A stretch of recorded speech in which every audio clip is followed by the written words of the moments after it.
Baik, bismillahirrahmanirrahim. Assalamualaikum warahmatullahi wabarakatuh. Baik, perkenalkan semua. Sebelumnya, kami dari kelompok E, kelas B, kami akan menjelaskan tugas kami tentang mata kuliah Teknologi Informasi yang berjudul Optimalisasi e-book untuk Deep Learning pada materi botani tumbuhan tinggi, yang disusun oleh kelompok saya, yaitu yang pertama Faza Nurlaili Aziza dengan NIM A1J124035, kemudian kedua Filka Destika dengan NIM A1J124037, yang ketiga Misna Aulia Pertiwi A1J124047, dan keempat saya sendiri yaitu Muhammad Farter Diansyah dengan NIM A1J124048. Baik, yang pertama itu pendahuluan. Di era digital mengubah landscape pendidikan, yaitu e-books menawarkan fleksibilitas, aksesibilitas, dan interaktivitas yang melampaui buku cetak. Pendekatan deep learning menekankan pemahaman konseptual mendalam, koneksi antar pengetahuan dan aplikasi pengetahuan. Untuk materi botani tumbuhan tinggi, pemahaman mendalam krusial karena kompleksitas struktural dan fungsi serta kaitannya dengan lingkungan.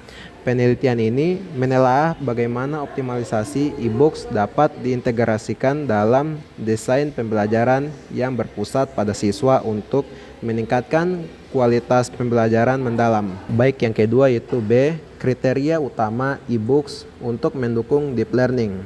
Yang pertama itu ada interaktivitas dan engagement. E-books harus menyediakan model 3D, simulasi, kuis interaktif, video, dan fitur anotasi untuk mendorong eksplorasi aktif. Kemudian yang kedua, konten mendalam dan relevan. Materi tidak hanya istilah, tetapi penjelasan konseptual, contoh konsep nyata, dan integrasi antar topik biologi. Kemudian yang ketiga, pembelajaran mandiri dan personalisasi. Navigasi intuitif, pencarian efektif, glosarium interaktif, jalur belajar adaptif sesuai kebutuhan siswa. Yang keempat, antarmuka atau user friendly dan aksesibel.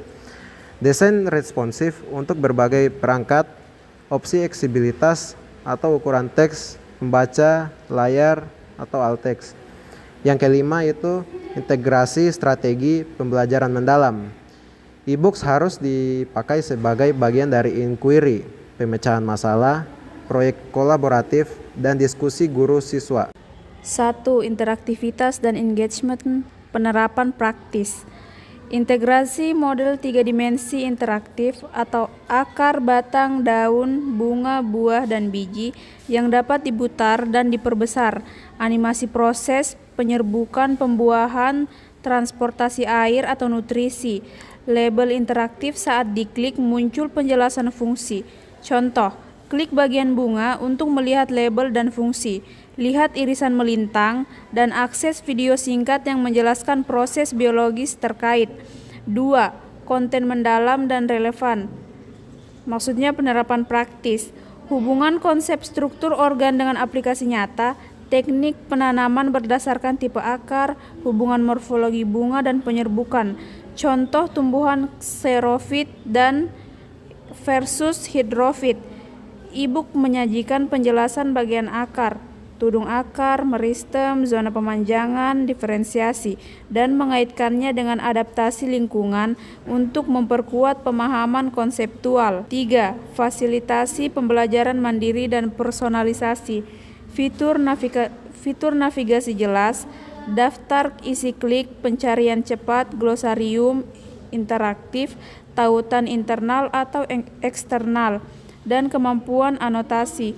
Siswa dapat mencari istilah seperti kambium vaskular, menonton video pembelajaran terkait, membuat catatan pribadi, serta mengikuti jalur belajar adaptif sesuai kecepatan dan kebutuhan mereka. 4. Desain antarmuka dan aksesibilitas.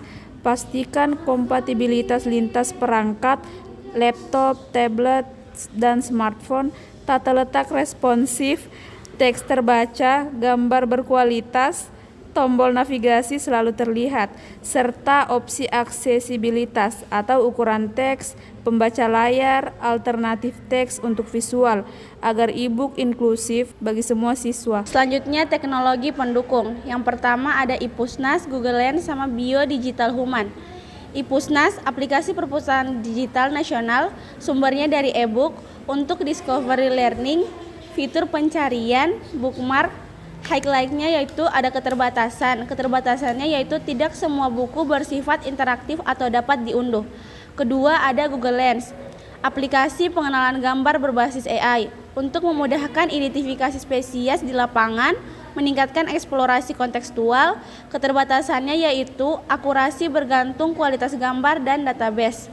Ketiga, Bio Digital Human merupakan aplikasi visualisasi 3 dimensi untuk memahami anatomi dan membantu visualisasi struktur internal tumbuhan. Keterbatasannya, tidak semua bagian tumbuhan tersedia dan memerlukan koneksi internet stabil.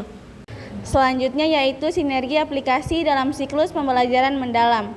Siklusnya dimulai dari observasi lapangan menggunakan Google Lens, kemudian verifikasi literatur dan pendalaman melalui iPusnas, kemudian visualisasi struktur kompleks via Bio Digital Human. Selanjutnya integrasi dan penerapan pengetahuan dalam tugas dan proyek. Siklus ini mendorong keterhubungan antara pengalaman nyata, teori, dan representasi visual untuk mencapai deep learning. Baik, kita masuk di kesimpulan dan rekomendasi. Kesimpulannya yaitu optimalisasi e-book atau iPusnas yang dilengkapi interaktivitas, konten mendalam personalisasi, antarmuka eksibel, dan integrasi strategi pembelajaran mendalam dapat meningkatkan pemahaman siswa pada materi botani tumbuhan tinggi serta literasi digital mereka.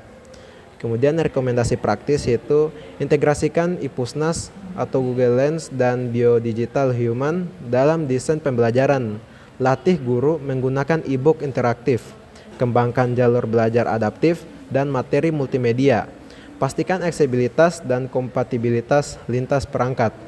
Kemudian alat penunjang akademik. Manfaatkan Mendeley untuk manajemen referensi, Microsoft Word untuk penulisan terstruktur, dan Quillbot untuk peningkatan kejelasan tulisan saat menyusun skripsi atau artikel ilmiah. Mungkin itu saja dari kelompok kami.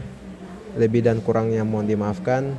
Billahi taufiq wal hidayah. Wassalamualaikum warahmatullahi wabarakatuh.